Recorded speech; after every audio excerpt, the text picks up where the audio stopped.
Cette simple action draine toute ton énergie. Et ici, eh bien, je parle d'une habitude qui va détruire ton alimentation progressivement et tant que tu ne l'arrêtes pas, eh bien, rien ne se réglera. Je parle d'une action qu'une grosse partie de la population, et notamment en France, fait, et aussi bien ça te coûte cher, d'un point de vue monétaire, mais aussi d'un point de vue santé à long terme, et aussi bien ça te rend fatigué. Je parle ici de la cigarette et tout simplement de manière globale du fait de fumer, puisqu'effectivement, fumer va drainer tes nutriments. Il faut que tu imagines l'action de fumer comme une sangsue. C'est-à-dire que dès que tu fumes, eh bien, c'est comme si tu avais une sangsue qui était en train de prendre de ton sang.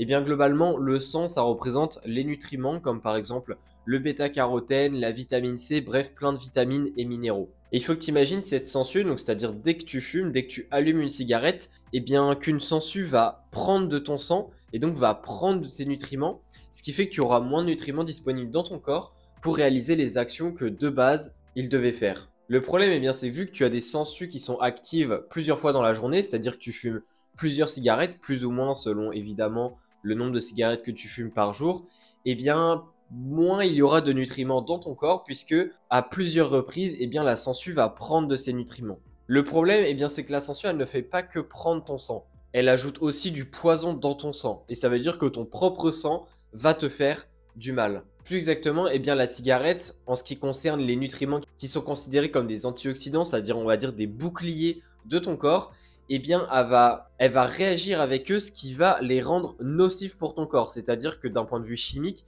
eh bien, elle va un petit peu changer leur structure. Et donc, au lieu que ces nutriments-là, de base, ils te permettent de te protéger, eh bien, ils vont se rebeller contre toi. C'est un petit peu comme si la sangsue, elle allait décider, eh bien, de les contrôler. Et donc, ils allaient au final, au lieu de protéger leur maître, on pourrait dire, décider d'attaquer leur maître. Eh bien, c'est exactement ce qui se passe avec la cigarette. C'est-à-dire que cette fameuse sangsue que tu vas avoir plusieurs fois dans la journée parce que bah, tu fumes plusieurs fois, eh bien, ça va à la fois diminuer la quantité de nutriments que tu as dans ton corps, mais ça va pour les nutriments aussi qu'il reste, eh bien, les rendre plus nocifs pour ton corps. Autrement dit, la sangsue va à la fois diminuer la quantité de nutriments que tu as pour normalement bien fonctionner, ce qui pose déjà problème, et en plus de ça, eh bien, c'est qu'une partie des nutriments qu'il reste dans ton corps pour justement bien fonctionner ne vont plus aider justement à bien fonctionner puisqu'ils vont se rebeller contre toi et vont te faire encore plus de mal. Mais malheureusement, ça ne s'arrête pas là, puisqu'il y a un troisième facteur et c'est que la sangsue va directement se mettre au site de production du sang et c'est-à-dire que tu vas produire en fait encore moins de sang que prévu. En effet, le fait de fumer va abîmer tes organes de digestion et donc ça va faire que tu vas moins bien absorber les nutriments que tu vas consommer à travers ton alimentation. Autrement dit, c'est même pas une histoire de diminuer la quantité de nutriments que tu as dans le corps ou même de les rebeller contre toi, c'est tout simplement que la cigarette va directement stopper dès le début où tu consommes tes aliments le fait d'absorber ou non tes nutriments pour par la suite qu'ils soient vraiment dans ton corps. On pourrait dire que la sangsue va directement stopper ton sang et ton sang ne va rien pouvoir faire puisque dès qu'il va naître, dès qu'il va être produit, eh bien il va directement être pris par la sangsue et ne va même pas pouvoir aller dans le corps pour faire son rôle qui de base devait faire. Pour récapituler, eh bien la sangsue, c'est-à-dire le fait de fumer, va à la fois diminuer la production même de ton sang, va à la fois diminuer la production même des nutriments, mais va également diminuer leur concentration dans ton corps. Et en plus de ça, eh bien, les nutriments qu'il reste, une partie va se rebeller contre ton corps et te faire du mal. Je pense qu'à partir de cela, tu peux vite comprendre pourquoi eh bien, la cigarette notamment est liée à de nombreuses pathologies et de nombreuses conséquences comme par exemple de la fatigue, moins d'appétit, etc. Et oui, parce que en final, eh bien, j'ai dit que tu vas avoir moins de nutriments d'absorber dans ton corps et tu vas en avoir moins aussi dans ton corps à cause de cette sangsue qui va agir sur différents aspects. Mais n'oublie pas que généralement les fumeurs, eh bien, ils mangent moins parce qu'ils ont moins d'appétit en lien notamment avec la nicotine. Et donc ça fait que si tu manges moins, eh bien, ça veut dire que tu vas apporter aussi de base moins de nutriments à ton corps. Autrement dit, à la fois tu apportes moins de nutriments à ton corps. Ensuite, en ce qui concerne l'absorption, eh bien, elle sera diminuée. Donc ça veut dire que tu en apportes encore moins dans ce que tu auras consommé. Et ensuite, eh bien, dans la quantité de nutriments que tu auras consommé qui est déjà beaucoup plus faible que si tu n'aurais pas justement fumé, eh bien, tu vas en apporter encore moins parce qu'il y a une partie qui va être directement diminuée et prise par la cigarette.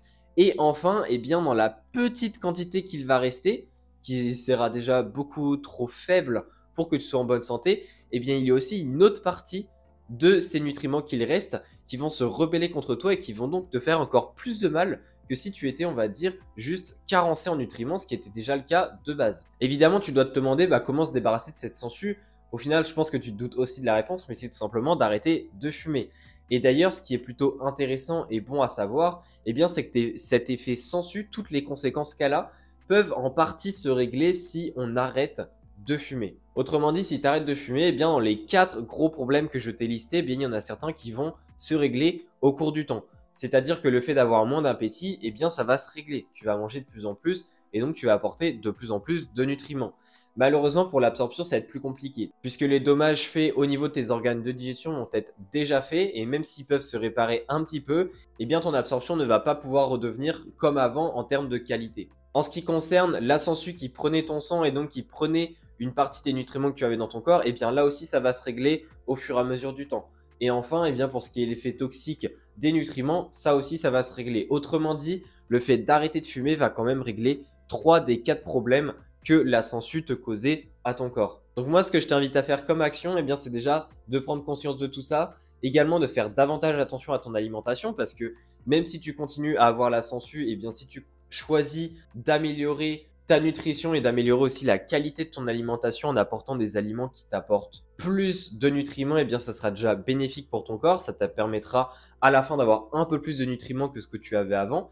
Mais évidemment, le mieux reste quand même de se débarrasser de cette sangsue. Autrement dit, que tu essayes d'arrêter de fumer progressivement à long terme. Évidemment, je ne suis pas un spécialiste dans le sujet. Je pense qu'il y a des personnes qui en parlent beaucoup mieux que moi. Mais c'est quand même une habitude qui est très importante pour que ta nutrition ne puisse pas être trop impacté à long terme et que progressivement tu puisses regagner, on va dire, un aspect de ta santé ou du moins un sang et des nutriments qui sont en bonne santé, si on pourrait le dire. Moi, ce que je t'invite à faire, c'est que si tu veux améliorer ton alimentation, je peux t'aider à travers mes suivis nutrition et je t'invite à cliquer sur le premier lien dans la description pour en savoir plus sur mes suivis et on se dit à la prochaine.